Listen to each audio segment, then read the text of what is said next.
Hello, good morning, students.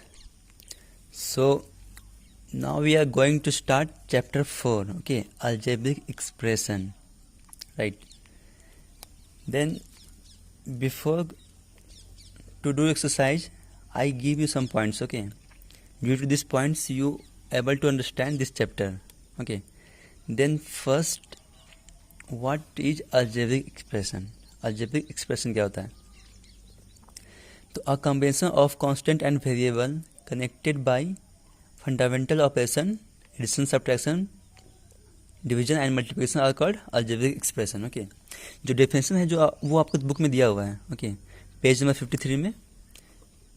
53 में आपका 7 definition दिया हुआ है. ओके, वो 7 डेफिनेशन जो है वो आप लिख लोगे अच्छे से कॉपी में, राइट. तो सबसे पहले इसमें जानते हैं कि कांस्टेंट और वेरिएबल क्या होता है. ओके,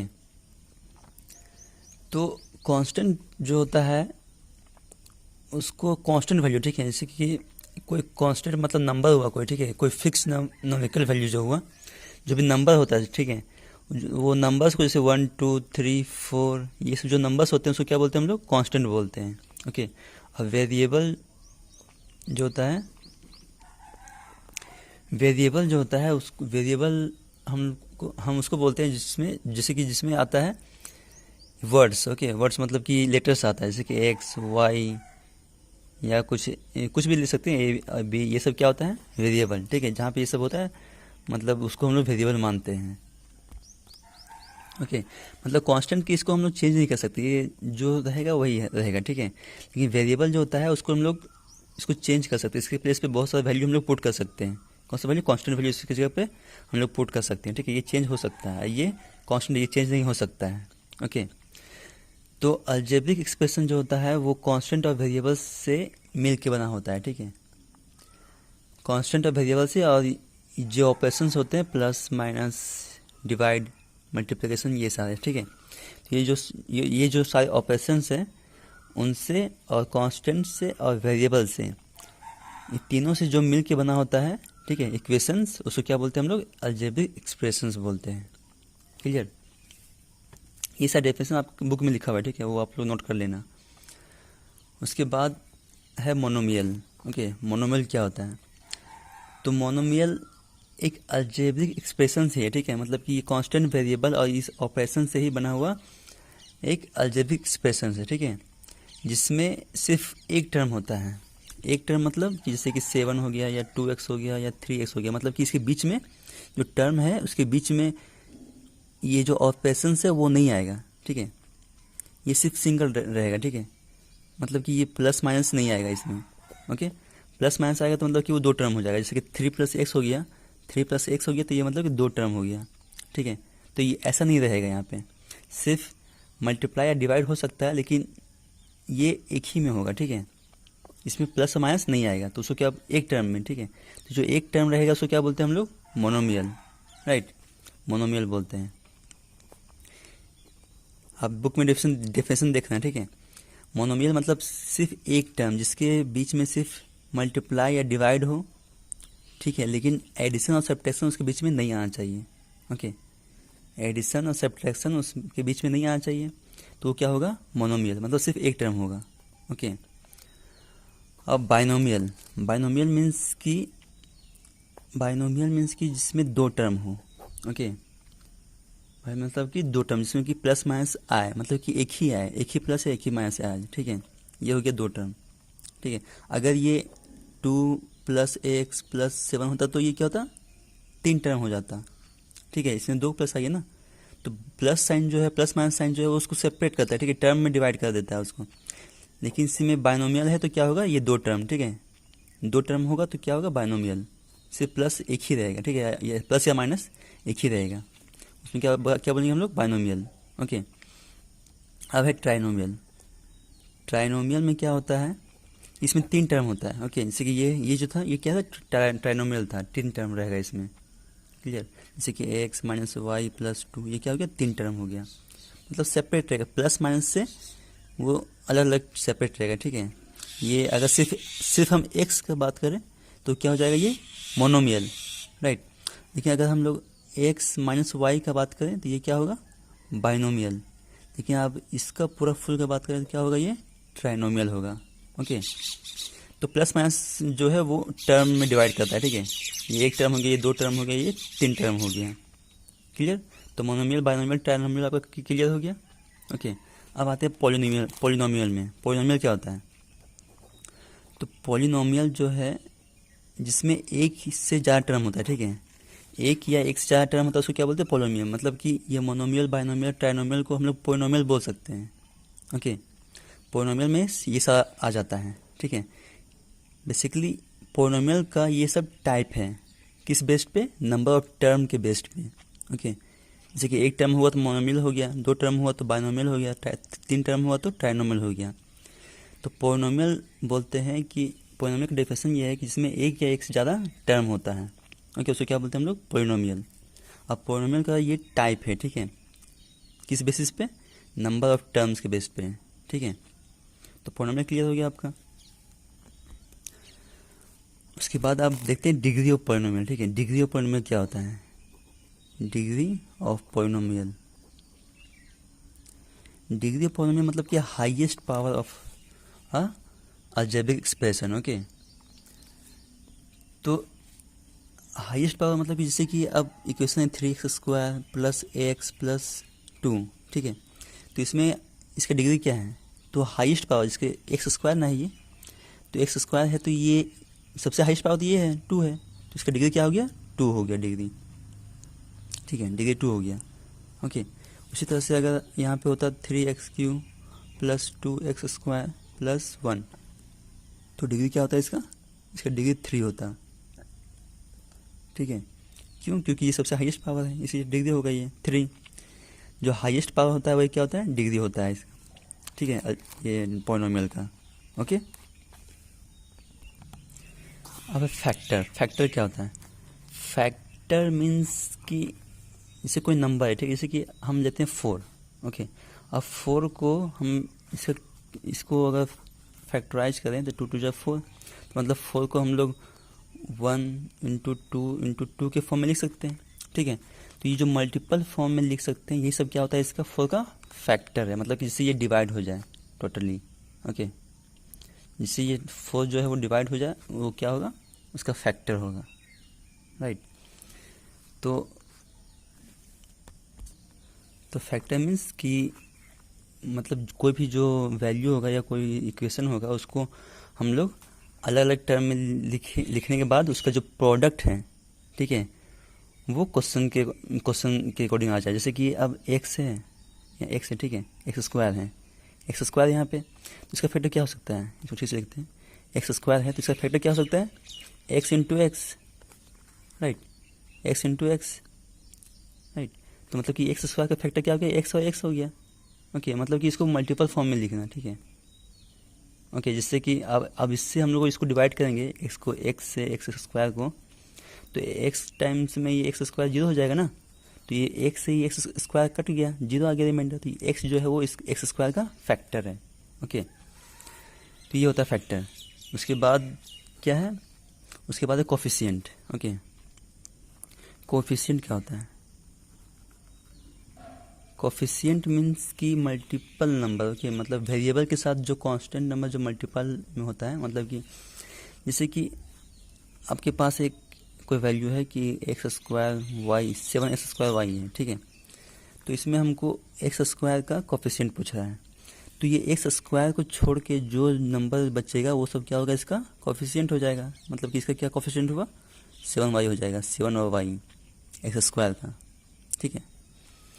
तो जिसका कोफिशिएंट पूछा जाए उसको छोड़ के बाकी उसके साथ मल्टीपल या डिवाइड में जो होगा उसको हम लोग लिख देंगे आंसर, ठीक है, एडिशन में नहीं। जैसे कि अगर 7 + x है, x² है, अब x² का इसमें कोफिशिएंट पूछा जाएगा कि x² का कोफिशिएंट क्या है, तो इसमें 7 नहीं लिखना है क्योंकि प्लस में ना, प्लस माइनस में मतलब कि वो अलग टर्म हो जाता है, ठीक है। यहाँ पे इसका कुछ नहीं है, मतलब कि 1 है कोफिशिएंट, x के बगल में कुछ नहीं है ना, तो 1 है।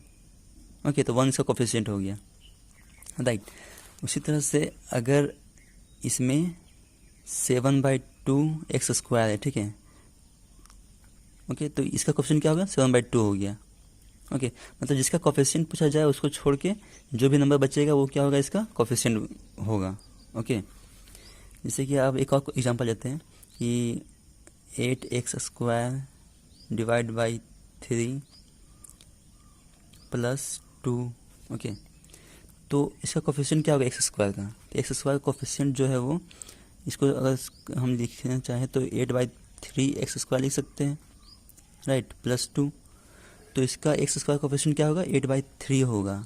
ओके, तो मल्टीप्लाई डिवाइड में हो तो वो उसका कोफिशिएंट मतलब लिख सकते हैं, ठीक है, लेकिन प्लस और माइनस में होगा तो उसको कोफिशिएंट में नहीं आएगा। ओके, प्लस माइनस के बाद जो टर्म होगा, तो सिंपली बस आप इतना समझो कि कोफिशिएंट जो होता है जिस नंबर का पूछा जाएगा उसके साथ अगर जो मल्टीप्लाई डिवाइड में जो टर्म है, जो नंबर या वेरिएबल है, वो क्या होगा, उसका कोफिशिएंट होगा।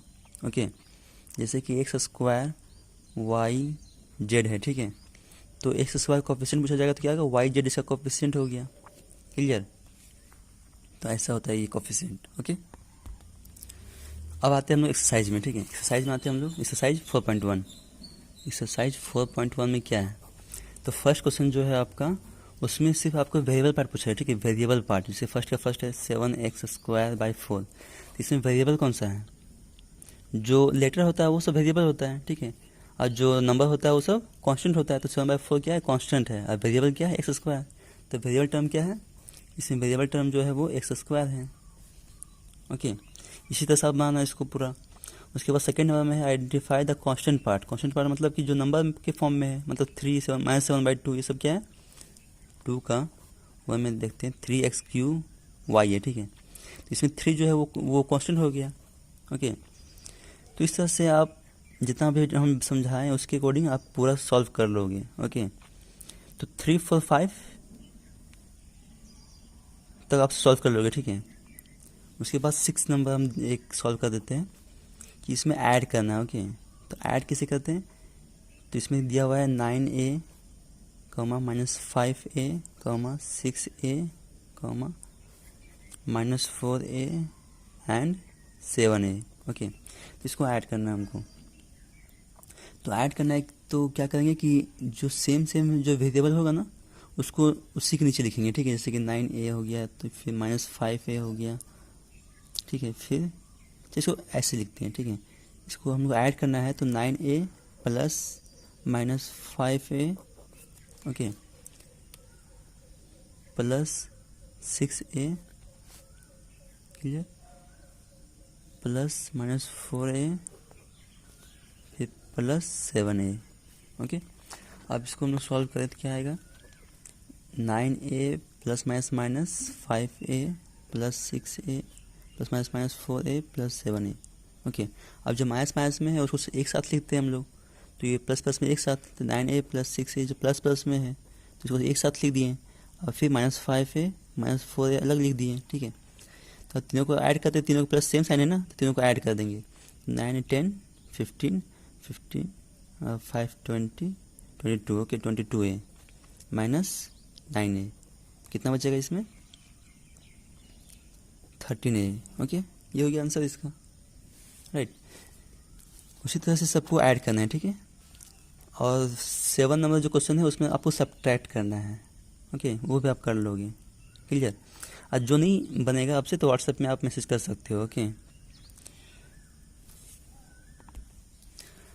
और इसी तरह से जो क्वेश्चन नंबर 8 है, ठीक है, क्वेश्चन नंबर 8 है, क्वेश्चन नंबर 8 में आपको सिर्फ सब्ट्रैक्ट करना है, ठीक है, जो 4x² है, 4x² प्लस x, ठीक है, -2 इस कुछ ऐसा है, ठीक है। तो इसमें क्या करोगे आप, जो ये 3x² वाला है उसको आप सब्ट्रैक्ट करना है, ठीक है, सिर्फ घटाना है और कुछ नहीं। और 9th नंबर में क्या करना है, उसमें भी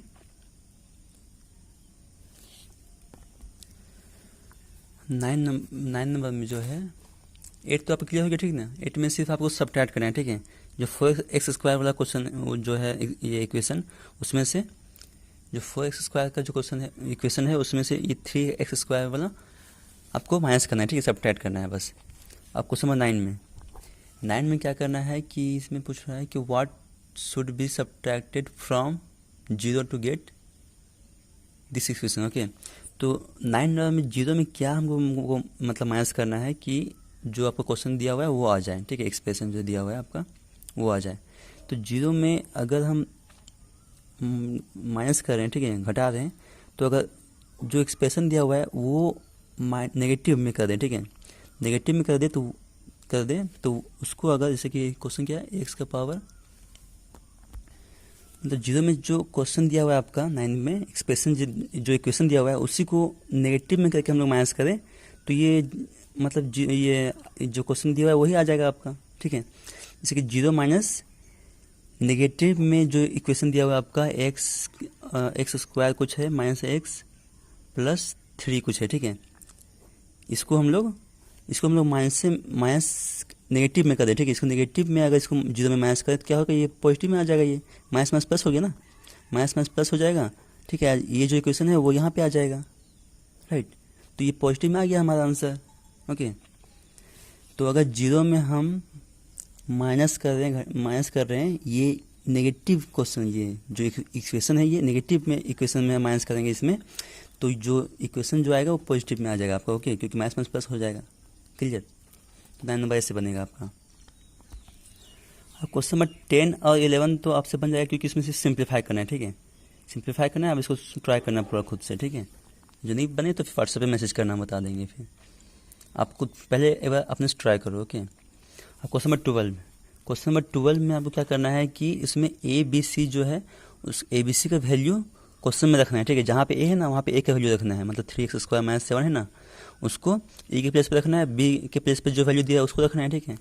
तो ए बी सी के प्लेस पे जो वैल्यू दिया हुआ है उसको रखेंगे और फिर उसको जो साइन दिया है उसके अकॉर्डिंग उसको मतलब सॉल्व करेंगे। ओके, तो ऐसे करेंगे क्वेश्चन नंबर 12 का। अब क्वेश्चन नंबर 13 में सिर्फ आपको कॉलम में लिखना है, ठीक है। कॉलम में मतलब कि ऐसे 3x माइनस 5 फिर 7x प्लस 3 ऐसे, ठीक है। उसको ऐसे लिख के सब्ट्रैक्ट करना है इसको, क्लियर। मतलब फ्रॉम में जो हो रहेगा उसको ऊपर लिखना है, ठीक है, ऐसे नहीं। माइनस ये 7x जो है प्लस 3 ऊपर रहेगा और 3x माइनस 5 नीचे रहेगा। फ्रॉम के बाद जो होगा ना उसको ऊपर लिखेंगे हम लोग, ठीक है। फ्रॉम के पहले जो होगा उसको नीचे लिखेंगे, उसके बाद सब्ट्रैक्ट कर देंगे। ओके, तो इसको आप सॉल्व करना। अब क्वेश्चन नंबर 14, ठीक है, ये क्वेश्चन था 13 था, ठीक है, ये क्वेश्चन नंबर 13 बता रहे थे हम।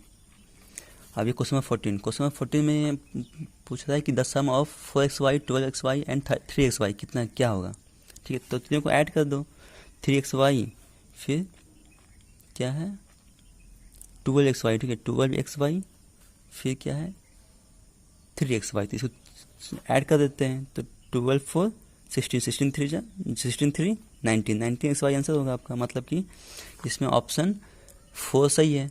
ओके, और 15 नंबर में आपको सिर्फ ऐड करना है, ठीक है, वो भी आप कर लोगे। ओके, तो एक्सरसाइज 4.1 जो है आपका कंप्लीट हो गया। ओके, इसको पूरा आप अच्छे से सॉल्व करना, ठीक है। अगर नहीं बने तो आप फिर व्हाट्सएप पे मैसेज करना क्वेश्चन, हम उसको सॉल्यूशन भेजेंगे। ओके, आपको समझा भी देंगे। ओके, आप एक बार खुद से ट्राई करना सब कुछ सॉल्व करने का। Okay, thank you.